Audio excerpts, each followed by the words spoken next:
To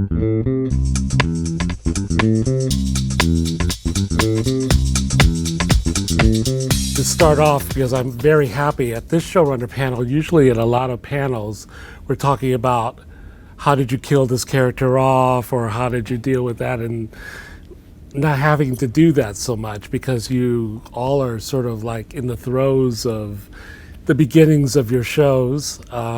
Noah, you've killed off quite a lot of people. I have, but I keep it new ones. But still, we always look for fresh beginnings. But at this point of all of your shows, I just wanted to ask what if it's still fresh, if it's still exciting, you're sort of experiencing, the popularity and seeing what the show is, and sort of you're closer toward the beginning than the end. So I wanted to start with you, Eileen, and just sort of get a sense of what that's like for you. Well, we're just starting work on season 3 of Empire. And yes, it's still fresh, it's still daunting, and we're still figuring it out. Still figuring it out. Yeah. Does the pressure get more or less as time goes on? It certainly doesn't get less. Doesn't get less. No, it doesn't get less. And Vince, you're in this kind of the same situation. Mm-hmm. With Better Call Saul, I know there was some anxiety when you first started off. People loved it. Some anxiety with season 2. People loved it even more. So do you get the chance to relax now? Is that the word? Good. Do you relax anymore as the time goes on? I think I'm neurotic enough. I know what Eileen is saying. I think I'm neurotic enough to think that if I ever were to relax, and of course I'm very lucky. I have my 50-50 partner in the show, Peter Gould, carrying half that showrunner weight. But unlike the way it was on Breaking Bad, but I think we both have the feeling, not to speak for him, but I think we both have the feeling that if we were to relax, if we were to say to ourselves, we got this. People seem to be, it's not a disaster. We thought it would be possibly a disaster when it first went on the air, at least in comparison to Breaking Bad. People would hate it just for the fact that it wasn't Breaking Bad. But when that failed to come to pass, thank goodness, I think at that point on, if we had said, we're okay, people don't hate it at least. Once you start to relax, so to speak, then potentially you begin to coast. And I really think a little bit of fear or a whole lot of fear and anxiety, it wears you down, it makes your life harder than it needs to be, but in some sort of strange way, I think it inoculates you from, it helps inoculate you from bad work. Anxiety helps keep the work to a certain level. It also probably reduces your lifespan, but that's Kenya, do you feel the same way? I feel almost exactly the same way. No, I feel like I think there's like a different sort of even pressure because network television, you're sort of racing for that. I mean, I hate to say this because it sounds so capitalistic, but I am racing to try to get that magical syndication number. And I know that this year really matters a lot. A good third year pushes us over the hump to a fourth year, which is, when you get syndication. And, I have 5 going on 6 kids, so I do want to take care of them. And at the same time, I think that we sort of, it's all so, nascent and new for me, all of this. So I'm getting used to sort of this kind of thing. And, that becomes a part of the job that I wasn't expecting. And we sort of painted ourselves into a good corner, but at the same time, it's still a corner that this show, as a comedy, has a little bit of a voice, something that we do. And those stories are a little bit harder to tell. And I think the first 2 seasons, I think I had enough of those sort of banked in my head. Now going to the 3rd season, I was speaking earlier, like there's been some staff changes, and I love my writing staff, but there's been some staff changes. There's been like a little bit of expectation about the voice of the show. And so we're going in there, the anxiety is sort of, gets us pumped up. I'm a little bit afraid.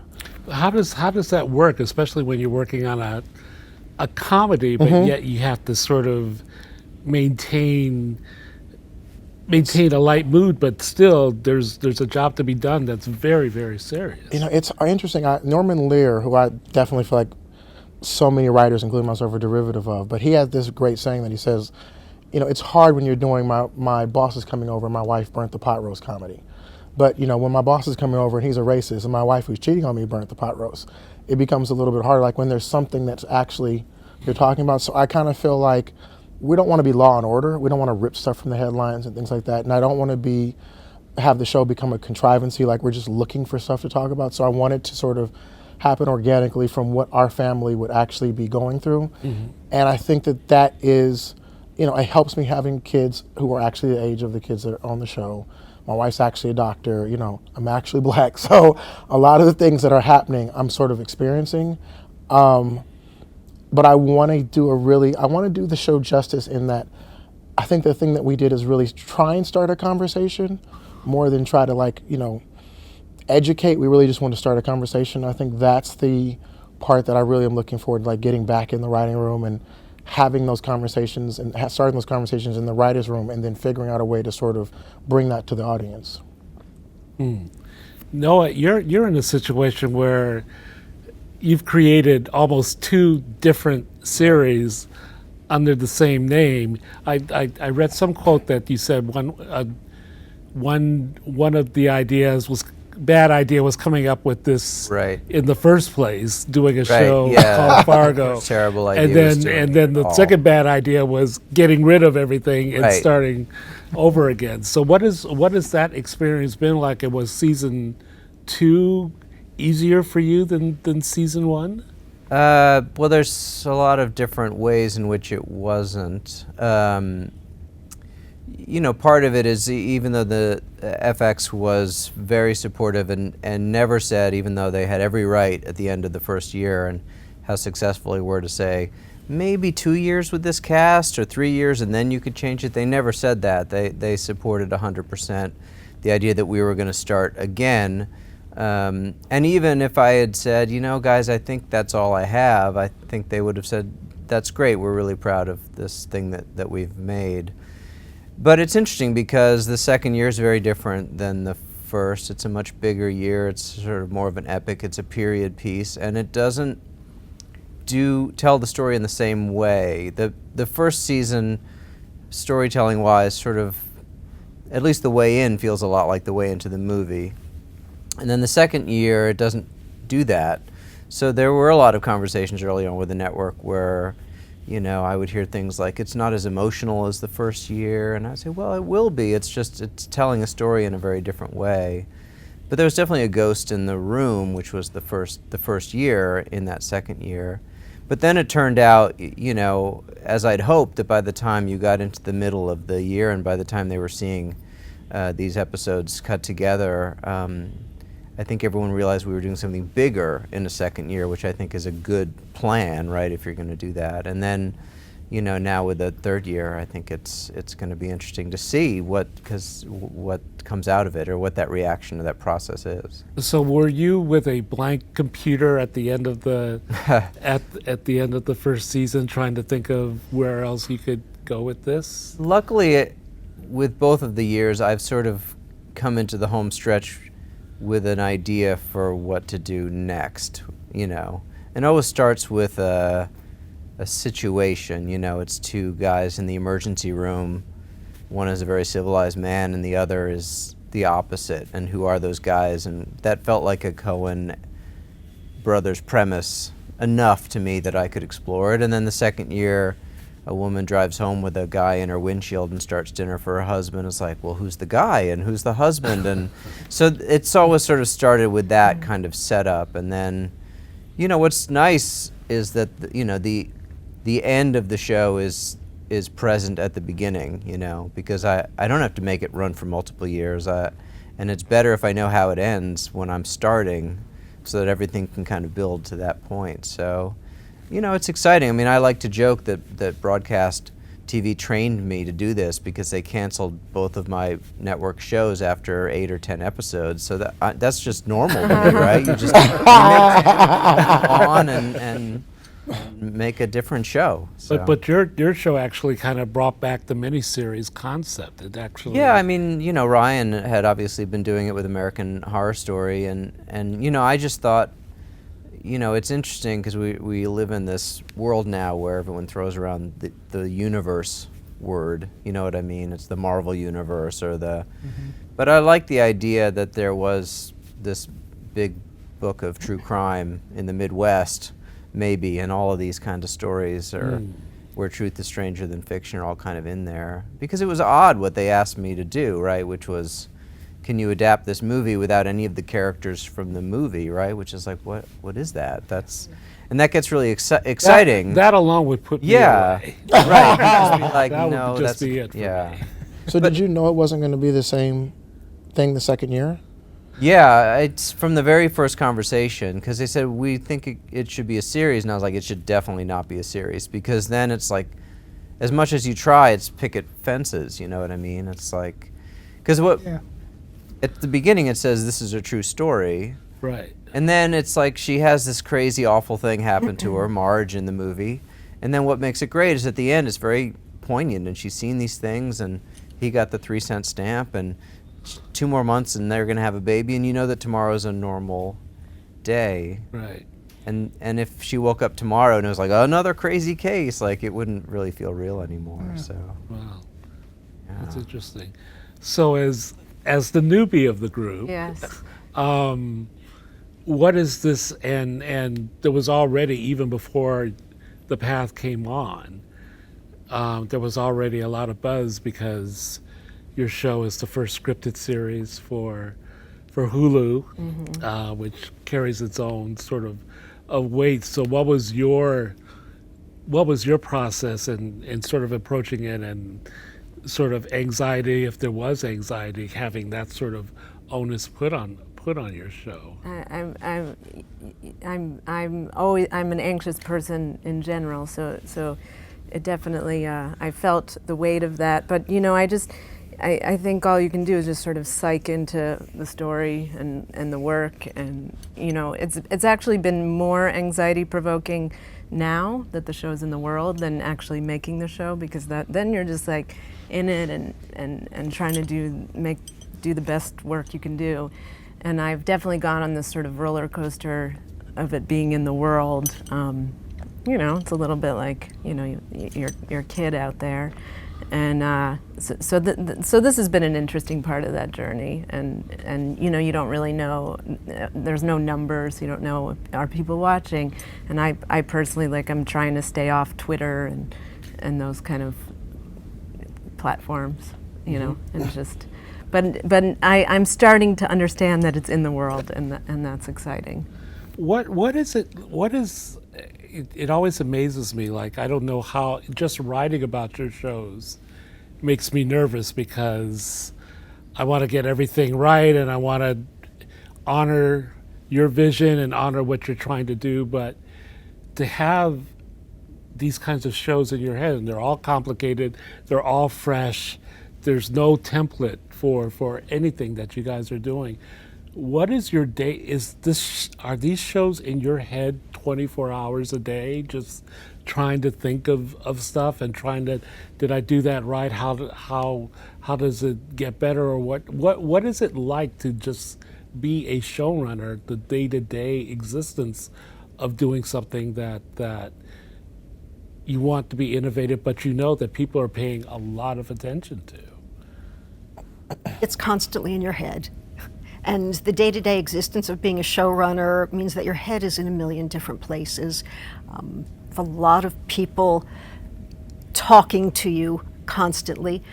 I probably have different voices in my head, not just creatively, but just the business of my show involves different kinds of voices. Doing a broadcast show is very particular. You know, there's possibly more conversation with the studio and the network because it's just the convention of doing broadcast television. They're engaged in that creative conversation. I'm also, I think, the only person sitting here who's doing a show that she didn't create.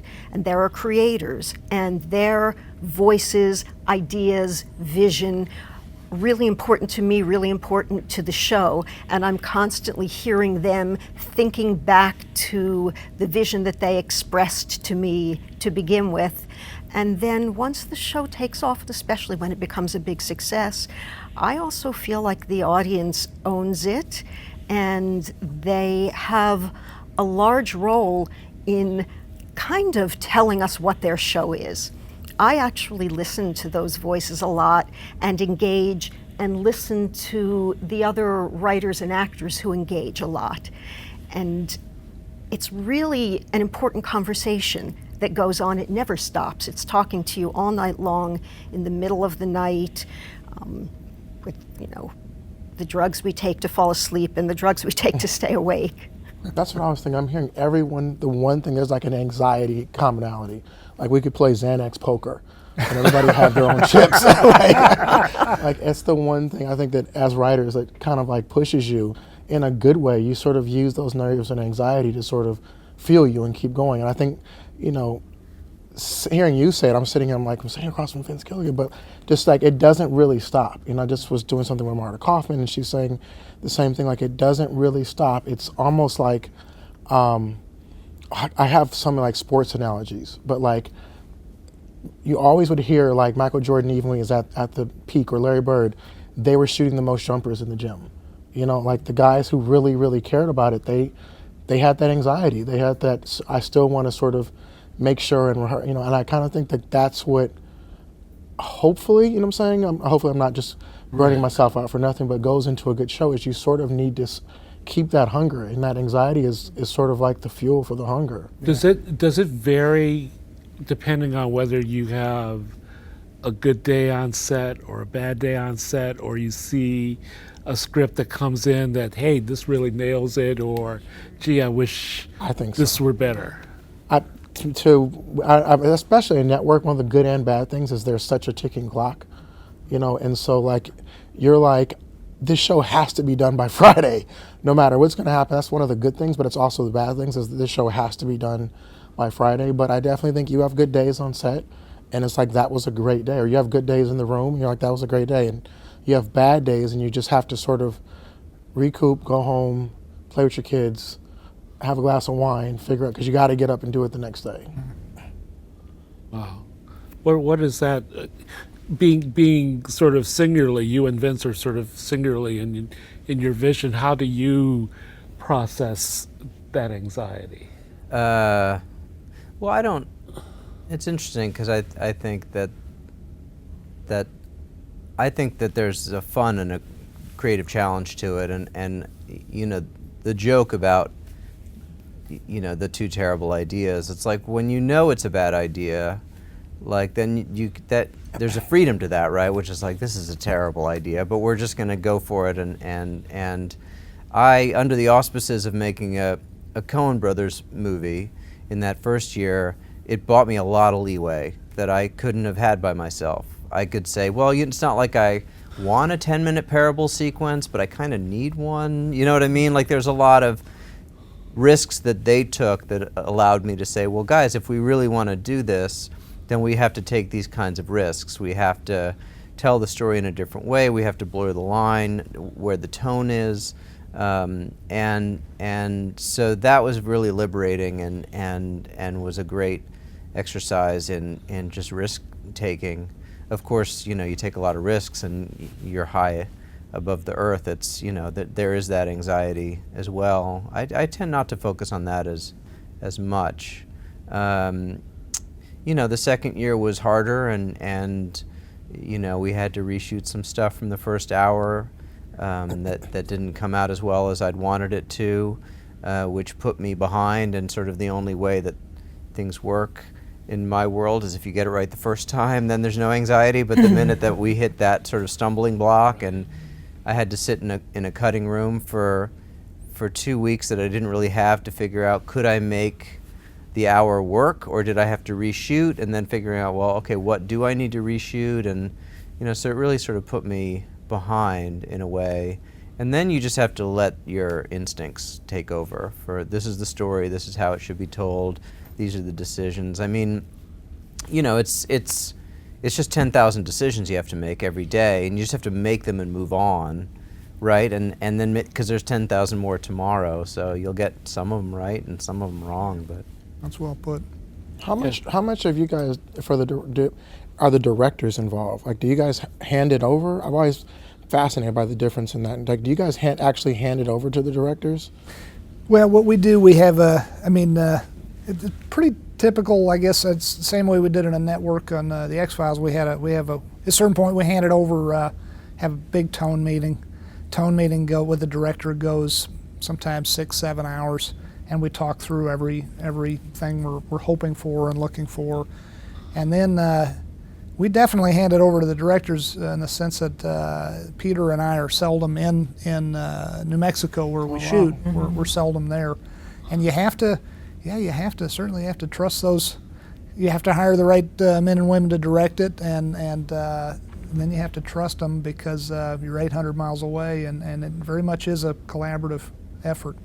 I have to say, what Eileen and Kenya are doing on network is, because I came from working on the X-Files. It is so. Our jobs are hard. It's so much harder when you have to do twice as many episodes. And my hat is off to both of you guys because it's like I just remember that pace. It's punishing. I had the opposite trajectory. I've never done more than 12 episodes before. I've only done cable. I've only done shows where we make 12 episodes.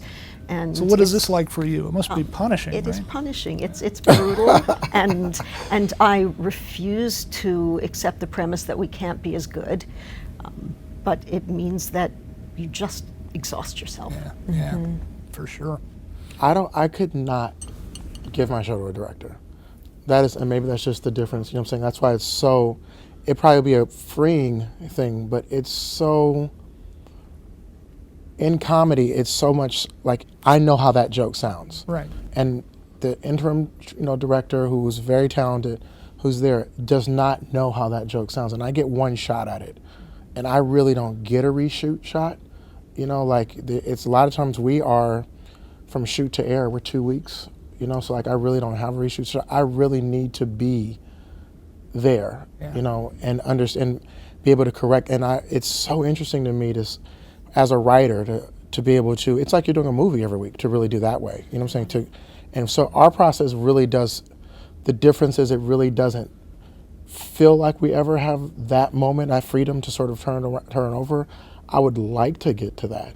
Do you think you would have it later in the run of the show? I don't think comedy is like that. I think it's not fair to the director, because I feel like so much of it is maybe 6 years in, when you know what Ross is going to say on Friends, what I'm saying, you know exactly how it's going to go. But I think so much of it now is the director's there. We haven't gotten our directing core down yet. We still have a lot of directors who are coming and we're meeting and we're trying to still build our directing core. And I think it would be unfair to the actors. I think it'd be unfair to the director to not sort of be there to say, you know what, I think we kind of saw it like this, or I think I know this actor and I think they can do this better, and this is how I think it's so I think the process is, it's a different process. I feel like we're probably a lot less trusting, in that aspect. I understand why directors in television would rather do drama, because I am a director's nightmare. I'm constantly like, can I just go talk to them? I know that, and I know the DJ is like, what are you saying? Don't say this out loud. But so often I feel like it's unfair to the director to say, they go in 4 times and you're like, no, I just want them to do this. And the director wants to give the motivation and all that to the actors. And really a lot of times in comedy, the actors are working such hours every day. They're like, dude, just give me the line. Just tell me how you want to say it. I'm going to say it my way, but at least I'll know what you're intending. But Jessica, you also come from the world of network television. Yeah, so yeah. What is the difference been like for you going from that to something that's even more different than what a lot of people are experiencing to go to streaming and Hulu? I mean, the most beautiful part, I think, is just having that kind of time and to be able to get far enough ahead in your season so that you can go back and layer in stuff and keep to me it's like writing a novel or a play where you actually get to build something. I found in network you'd often make decisions and then you couldn't go back, and especially something that has like a mystery at its core, or that's the luxury, is the time to actually look at the whole. How much did the Hulu executives, what kind of influence and what kind of notes did they give you about what they wanted this show to be, what they wanted to represent, especially now that we've had this so-called golden age of drama where everything is just, just gold and now we want that. We want another Breaking Bad, we want another Fargo. What is that? I wrote the script on spec, so I just wrote it in my house, and then I gave it. I had been working for Jason Kadam, so I gave it to him, and he wanted to get involved with me. And when we took it to Hulu, they just liked it. They were into what it was. They gave a few really great notes and had me write a second episode to see sort of if it had legs in that way. But they just sort of were into what was there, which was Nice. kind of awesome. So you have a freedom. I feel very trusted, and there's a real freedom, and they just were on board with what I was trying to do. Vince, do you feel a freedom now that you can pretty much the AMC trusts you and knows that what you're going to do is going to be okay? AMC has always been great to us. They truly have. They right from the get-go. When we started, there was Mad Men before us, and then there was Breaking Bad rather when we started. But Charlie Collier and all those guys at AMC were great right from the get-go, and I'm glad to hear Hulu was. It makes me feel better now about signing up for Hulu to watch your show, because I'm glad to hear they're treating you right. They should. They should treat you right. Yeah. But I've been ridiculously lucky. They do trust us, but it's not that they trust us now. They always, whether they trusted us or not, they always gave us the benefit of the doubt, and they always made us feel comforted and trusted, and they've been a great partner to work with, and Sony has been as well. Is it better to just have your own creative vision to live and die with, or does it help in any way to have another voice coming in and saying, how do you both, Noah and Eileen, feel about I've that? always benefited from that process.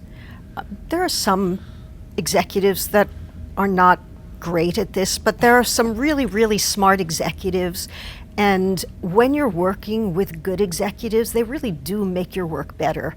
I enjoy the conversation. Sometimes I actually look forward to it. It's sort of, our responsibility to know how to take those notes, whatever they are, and make something good from them.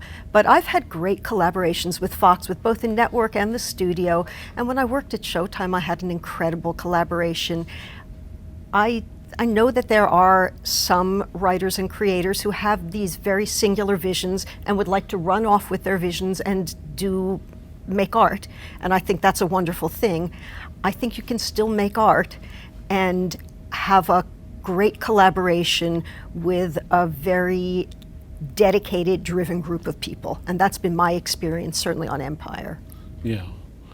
And FX must give you a great amount of they're great. freedom. They're great. I mean, look, it's an active communication, right? You're trying to tell a story, so sometimes it's confusing. So you need that feedback of someone to say, this is confusing, or I know what you're going for here, but I don't think that you got it. I mean, those are notes. A note is not, I would do it differently, right? That's not really a note.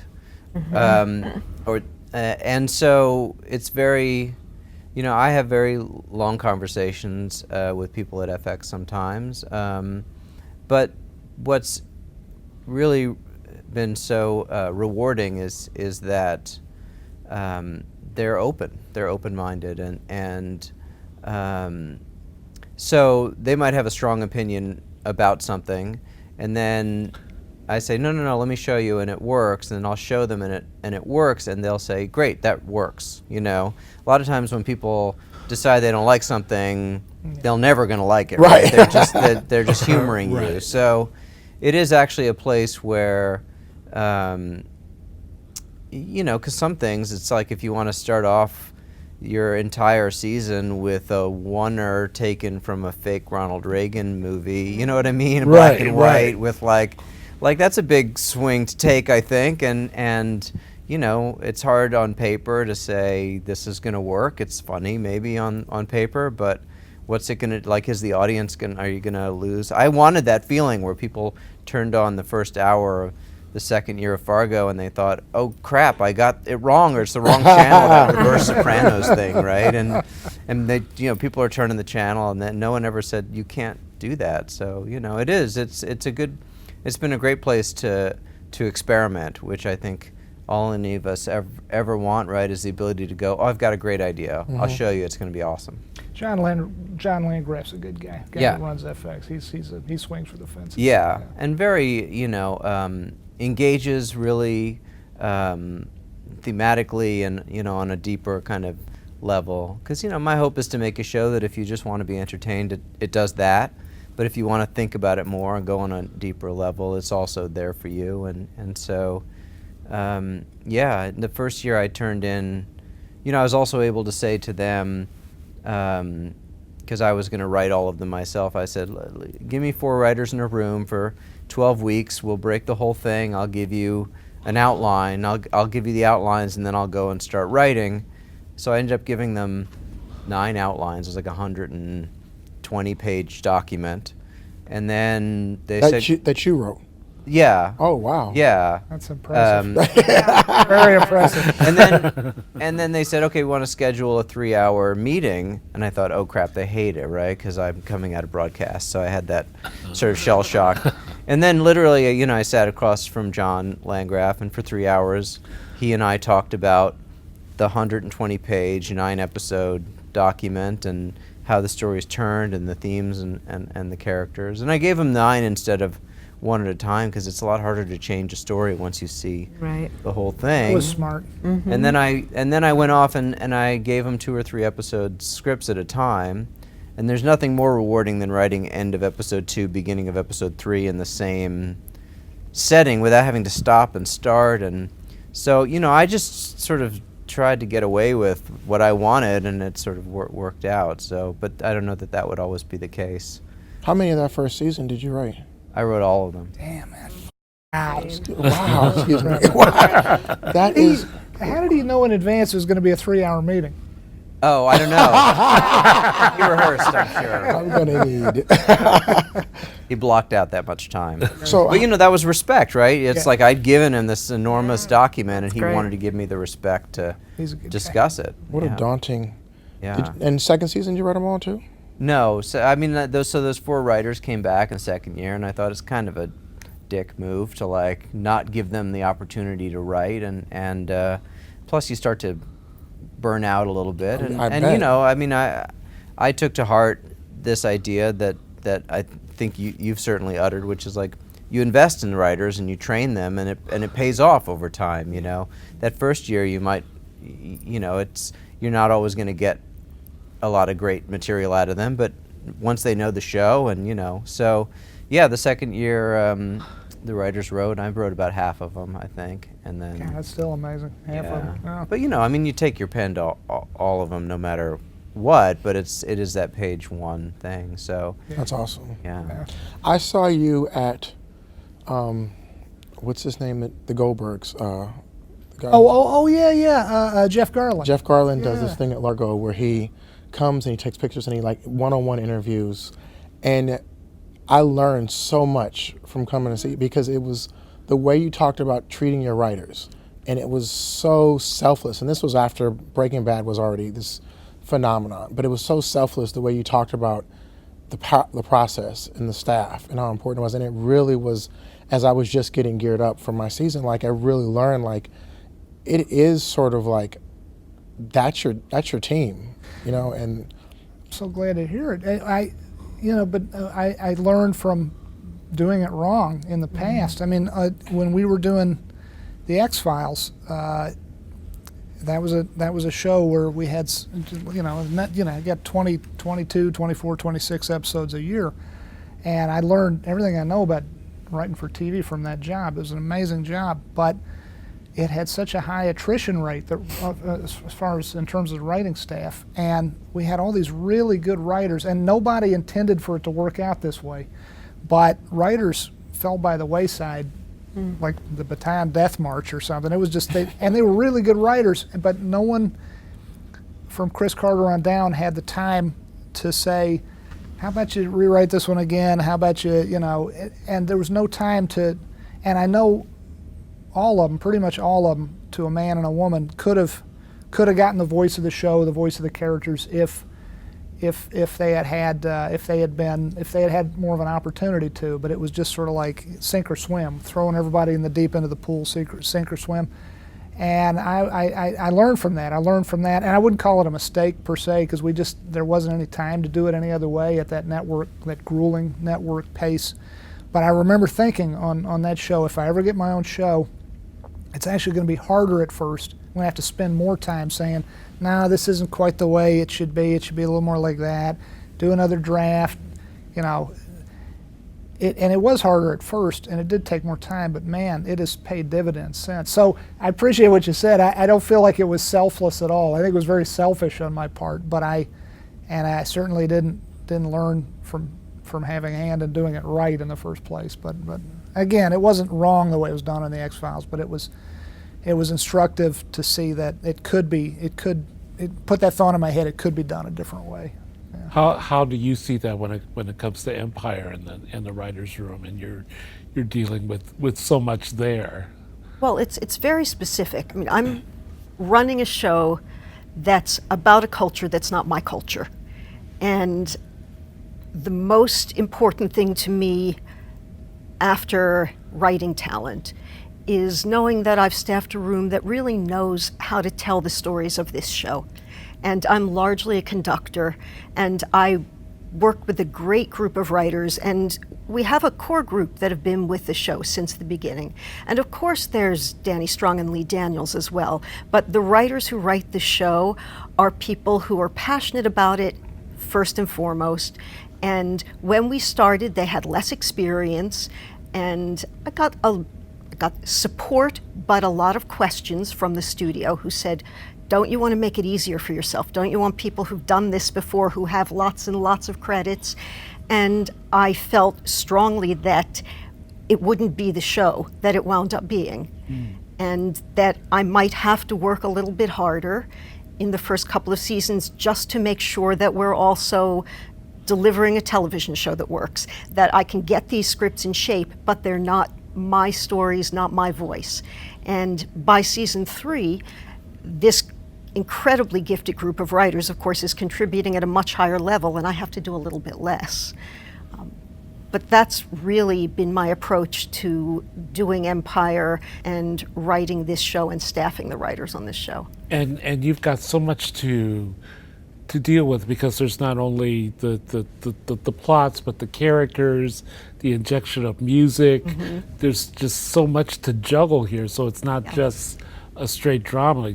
So does that even... Yeah, it's a very big undertaking, and we had to create the process, especially for the music. The music in Empire is part of the story, and we break it like story. And we figured out in the first season, we're going to have to, very early on, identify what the musical story is in each show. And there are a couple of writers who are more conversant with music than I am, and they take on the responsibility of saying, this is the musical story. We're going to need this song. This is what it does from a story point of view. This is how it sounds. This is what's going on musically. It's, we're watching a song as it's being written. We're going into the recording studio. This is a performance. These are the musical references. And very early on, as we break stories, we also break that story, distribute a document, put it out to a team of music writers who start that process, and just like the scripts come back to us and we review them, the music comes back to us and we review it to make sure that it's telling the story and that it's musically where we need it to be.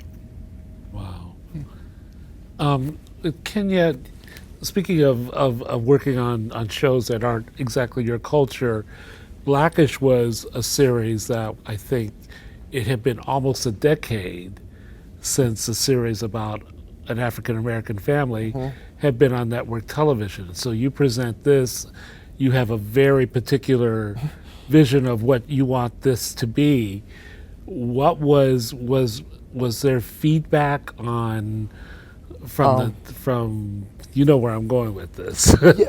It's interesting. I used it as it was a negative that I think I turned into a positive, because it was sort of, such as this tableau had not been really seen in a long time. It was sort of new territory all over again. But instead of using that to cripple me, I sort of used it as my crutch, in that if notes started happening, I would say, well, culturally speaking, I think that, and they really weren't going to argue back. and so it started becoming, and ABC was really great. One, it's autobiographical. It's literally based on, that's my wife's name, and the kids, and all that type of stuff. It's really based on my. So if there were too many notes, I'd say, well, this actually happened to me, and I think I know what this family's doing a little bit more. So I got away with that for a little bit, but and speaking about notes, and I agree that the note process can be really helpful, but I was so sensitive and precious with it because I felt like a crazy amount of pressure that I didn't think I would feel, because it was a show about my culture, and there were so few, and I felt like I wasn't going to be that guy that sold out just to have a show and let them turn it into whatever they were going to turn it into. I'll take my swing out, I'll work on something else if it doesn't work. I really had said I'd sold enough pilots that I wasn't going to get this opportunity and sort of bail on, not just from a creative standpoint, I wasn't going to bail on my community. You know what I'm saying? I wasn't going to bail on what I felt like this show should be, And so I had to stop getting notes in person, because I would sit there and I would take notes like this and I would listen to them. And I was like, someone took a picture of me. And I was like, oh my God, I have a tattoo on my neck, and I'm sitting there like, no one wants to give that guy notes. So I started doing the notes over the phone. And to Eileen's point, sometimes their notes, most of the time, the notes are thoughtful, and they actually, when incorporated in a collaborative way, make the show better. But I definitely felt like I wanted to make sure, I have and this is in no way, shape, or form toward you or anyone. I have a problem that there is a sort of reversing of the idea that we have not ever been able to tell, meaning black, writers have not ever been able to tell a white story, ever. I'm looking for that moment of someone to find the moment to correct me and tell me where I'm wrong. We have never been able to tell a quote unquote white story, but it has consistently been reversed, that they can come and tell our story. Right. And there's a counterintuitiveness to this, because we live, meaning black culture, we are forced to live in the mainstream world. And so we are much more versed in the idea of what the mainstream voice is. So if anyone should be able to tell that story, a reverse story, it should be us. White people don't have to come live in our world. You know what I'm saying? They may sometime want to be hip and listen to hip hop and come hang out, but it's not, for the most part, it's not a world that they have to live in. And so for them to consistently be able to be given those stories to tell, I think we're all writers, and I think it's fantastic, and I think that they can tell those stories. The part that's not fair to me, or part that I don't know, the counterintuitiveness, is that we are not allowed to tell other stories. And that's not just with black writers. It's, women aren't allowed oftentimes to tell men's stories, and they have to live in a man's world. I think that niche groups who are forced to, because of the nature of what the world is, share these mainstream stories, are not allowed to tell these stories, but it's done backwards. I wasn't going to allow the one time I got to tell my story. I was really protective to not let it be watered down by the outside. One fascinating thing I thought, particularly with the overwhelming success of Empire and your show, that I thought that the industry would say, "Oh my God, these shows work. Shows about people of color work, dramas work, insightful, intelligent comedy works. Let's start." What happens when you see something that works, like with the X Files. You all of a sudden you saw 20 different X Files things. You're not seeing that so much with these shows. I thought there would be, maybe the process is developing slowly, but I thought you would see an instantaneous sort of gravitating towards, let's explore other kinds of stories involving people of color, because these shows are huge. That didn't happen. Why do you think? I personally feel like it happened in a different way. Fresh Off the Boat happened. The Real O'Neills happened. I think that they started saying, let's do, at least for ABC, and speaking of that, let's show people different slices of the specificity of their lives. And I think that will speak to the universality of people. I look at Breaking Bad, and that was a specific tale about this teacher, and the specificity of that person spoke to everybody. We shouldn't have been able to relate to that guy, but it was told from such a specific point of view that it branched out. And I think that it's happening in a different kind of way, and I'm happy with that, to be honest with you. I'm happy that it's not all of a sudden, let's do the black shows, because I think that will actually, hurt, the movement. I think that the bigger movement, or thing that I'm more looking forward to, is specific and good storytelling, which I think television is at its golden age. I think that TV is so good now. I'm a huge cinephile, but the way that I sit and just binge television and love television, like when you're looking at Saul and looking at Fargo and looking at all these shows, I feel like I am blown away with how they continue to be better and better and better and better and better on the small screen, that you're seeing all these movie people come and want to do TV. And I hope that they don't start to look and say, well, Empire's a big hit, let's do 10 black music shows, because I think that will hurt the success of Empire. It will hurt the success of my show, and it will seem derivative and fake. And I think they said it and then couldn't figure out what it meant, because all of these shows are so good and so successful because of the specificity of voice, because of the talent of the creators, because they follow creators' visions. And if you come at it in that other way, it's all about programming, and that's not where good storytelling and good television making starts. So when you see these shows and you see how successful they are, and your show is starting off like gangbusters with the characters and really developing a compelling story, but is there always something in your mind, that the competitive aspect of it, that you feel that there's a bar to reach, since everyone is always talking about the golden age of television, and drama is so wonderful right now? I mean, sure, you definitely feel that there's a lot of TV, and I mean, I can barely watch, that I can't get through all the shows I want to watch. So you're coming new to it, you're very aware of it, but I feel like all you can do, is what you can do, which is get in, be in the room and really go as deep into what your story is that you're trying to tell, and the rest is really out of your control. But certainly, I know, for Hulu it was so important to find actors that people want to watch, that are compelling, and it helps, I guess, with because there's so much television. But you're aware of it, but you just really try to focus on what you're making. How far ahead did you have to sort of tell Hulu where you were going, how the story was going to progress, how it was going to evolve, season 3, season 4? What were those discussions like? I had like 2 major thematic questions that that were my goal for season 1. So we sort of talked about that, what those questions were, and then sort of how they would be answered. But I didn't have to hand in, a big paper. once we started, they just sort of, they always had notes, and they came to the table with ideas, and there was a lot of communication, but they, once they got on board, they were on board. Yeah.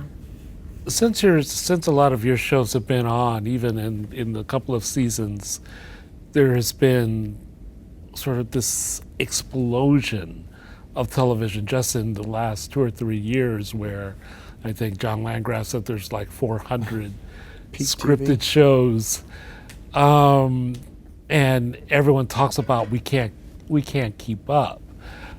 Is this better for the industry? Is it too much? Is it just enough? Or how do you feel about with streaming and YouTube and everything else coming on? Just it's not just network and cable anymore. Is this explosion of creativity good for the industry, or are we going to reach a saturation point at some juncture? I think it's great. I mean, I think systems in nature find their level, or find their. I mean, they find the level at which they can sustain themselves. Television's probably no different. I think the only shame of it is that if we do have 400 TV shows, but they're all chasing the same, the same 18 to 25-year-old white guy audience. I mean, that's the shame of it. If there's 400 shows, but they're all chasing the same Nielsen demographic, that television, especially when you have 500 channels versus, when we grew up we had 3 or 4 channels. Right. At 500 channels, at 400 scripted shows per year, you have a real ability to democratize, to be democratic in other words, everyone there can be a show for everyone. There could be a show for little old ladies. There could be a show for that's a show for everybody. Your show now. That's what we're going for. But it's to me that's the only shame of it is if everyone's chasing the same very limited scope of viewers. I mean, there's always that 18 to still always that 18 to 25 or whatever or 25 to 30. I don't know. I can't even keep track of all this stuff. But it's great just so long as everyone is all trying to do something different. I agree. And then there's The cream rises. I do think that the shows, with all those shows out there, there's going to be some that aren't great and some that are, and some that people respond to.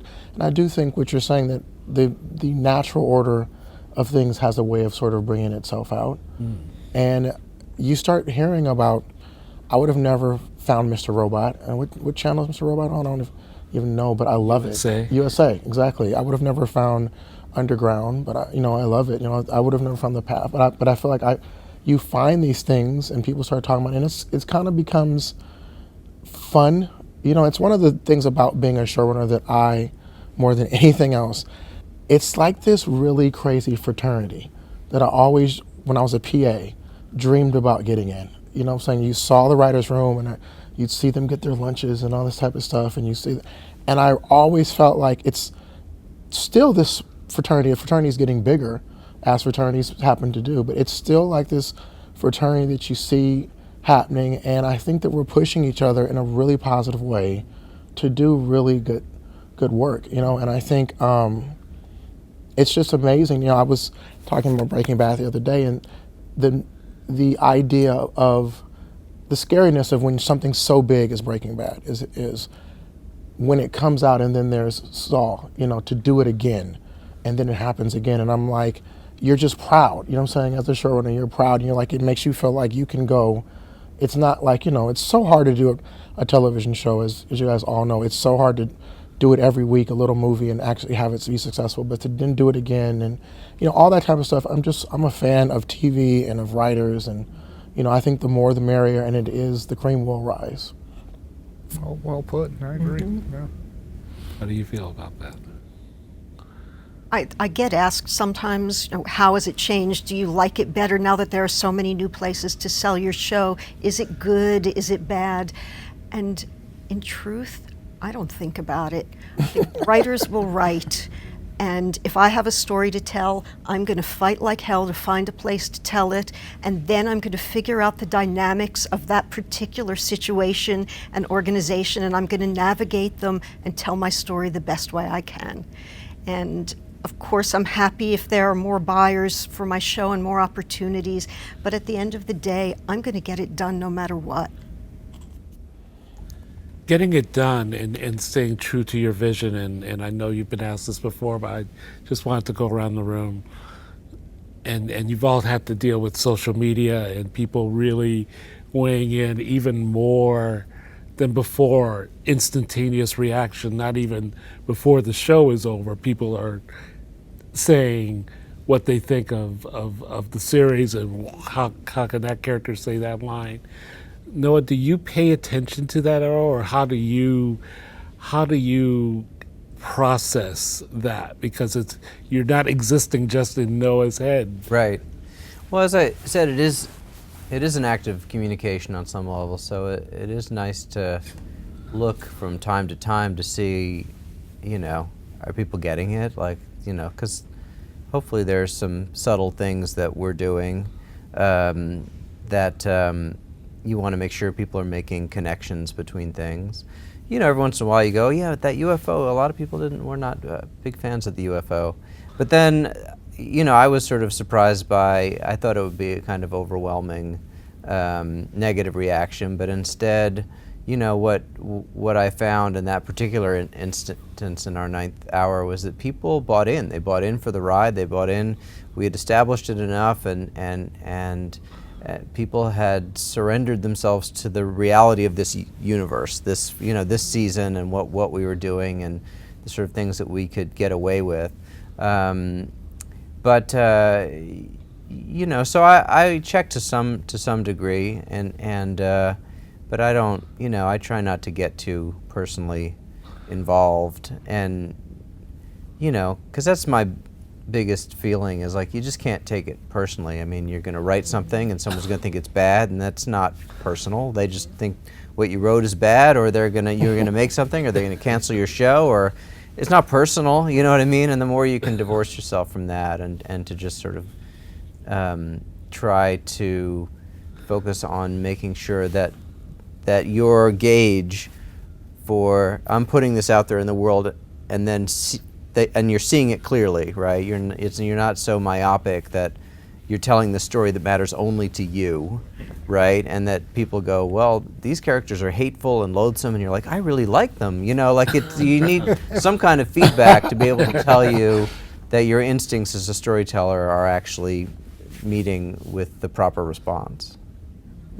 I was wondering, like with the conclusion of Breaking Bad, and we were talking periodically during that period, and everyone was going to watch that episode. Everyone was going to weigh in. There was going to be tons of social media about that. And in trying to get to that point creatively, did you totally have to tune that out, or how did you pay attention to that at all? I mean, it was a scary time. It really was. It helped me that I don't do the social media thing. I don't have a Twitter account. I don't have a Facebook account. I don't do any of that stuff. And it's not because I'm too hip or too cool for it, or it's because if I were healthier, I would be able to read these reactions and not take them too seriously. But I know that stuff for me personally would be a rabbit hole. I would disappear down, and I wouldn't get anything done. And it's so, human nature's endlessly fascinating. That's why it's fun to get to write about it and get paid to think about it all day long. But human nature being what it is, it's for me anyway. And I think this is actually not that unusual. I don't think it's just me. You can read 1,000 great things about your show, and if you read one bad or lukewarm thing, that's the only one that sticks with you. And that is so perverse, and yet I found it to be oddly consistent among writers. And so I figure I just better stay away from it. But Breaking Bad, I could feel, even without looking on the internet, I could feel that weight of expectation. And I didn't sleep much those 6 or 8 months. I I was very nervous. It was a tough time. Listen, But then the whole time I was having a tough time. I remember thinking, you are so lucky to be in this position. If you collapse completely, if people wind up hating this thing, you got no one to blame on earth but yourself. You were lucky to get the shot. If you stand there and catch nothing but air and strike out, you were lucky to have that at bat, and you got no one to blame but yourself. And anyway, but I had a lot of help, a lot of great help. Those writers again. You got that room. I had that. If I hadn't had that room, I wouldn't have been invited here. It would have been a very different story. It would have been that thing that people liked for a while that wound up stinking toward the end. So anyway. and you do have this. I mean, there's very heavy social media. This show is hugely social. We pay a lot of attention to it in the sense that when your shows get measured for success, they look at the social numbers as well. We don't just look at the ratings anymore. We look at the level of engagement. And on a show like Empire, it's certainly important to know that you're in the mix in a big way. I take part in it. I don't think anybody would care whether I was there or not. But I take part in it because, firstly, I enjoy it.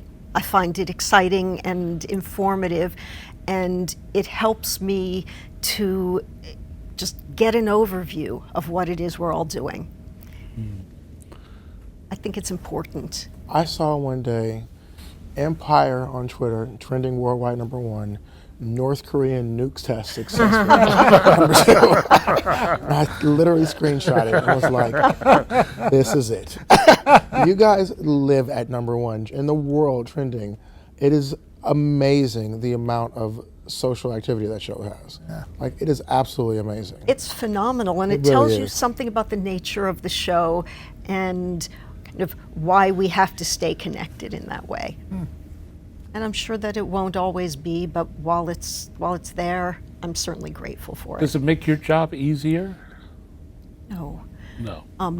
It informs my job, but it certainly doesn't make it easier. I mean, you get a lot of input, and I still pay attention to that one negative comment out of the millions of comments that we get every day, and I go to sleep and I wake up in the middle of the night thinking, really? It's But human it's- nature. yeah. What about you, Kenya, in the social media aspect? Comedies are different than dramas in that aspect. They are not as the urgency, to them in terms of like we're big DVR +3 +7. Dramas, you have to sort of watch them because you want to be a part of the conversation the next day, and you also want to. This sort of sometimes salacious nature of them sometimes makes you want to sort of tweet and, no, she didn't, or this isn't happening, or I can't believe this happened, that type of thing. So it's not as big. There have been episodes of ours that have gotten, a lot. I am in the Vince category of I try not to, I will go down rabbit holes. I think we talked about this story. The title of my show, Blackish, at Upfronts, I literally I could not have been happier. It was, oh my God, I got a show picked up. I'm going to go back to my room and just really smell the roses and take this in. And I opened my laptop and was like, let me see. And people started, it was one negative comment, and I was cut to 4:30 in the morning. I am just sitting there and I'm like, what am I doing to myself? I have read from 11:30, the happiest day of my life. I have let the comments start coming in, and I've just have sunk into this hole of like, I start answering people back. That's when it gets really I'm trying to explain myself to someone like in Missouri, you know what I'm saying? Like, Fatboy32 thinks, and I'm like, well, Fatboy, what I really was. And I'm like, what am I doing? And so I do feel like I've tried to get away from it, in terms of, at least with the show, I will interact a little bit more about my personal things and Sure. stuff like that, but at least with the show, because it is a really good tool to sort of get some resonance, and see how it's kind of people reflecting back on it. But I do feel like I'm going to do my show. I'm going to do my show. I'm going to write my show. I'm going to trust my writers. I'm going to trust that the network and studio have their opinions, and I'm not going to so much, if I let myself, it will become a turn to page 32 if you want to do this type of show. Like literally, the show will be drawn by people's conclusions. So I have to kind of make sure, because it's a comedy, just try to be funny, tell a good story, tell them from this family's, voice, and don't let them drive me. Yeah. It's hard not to, though. It's hard.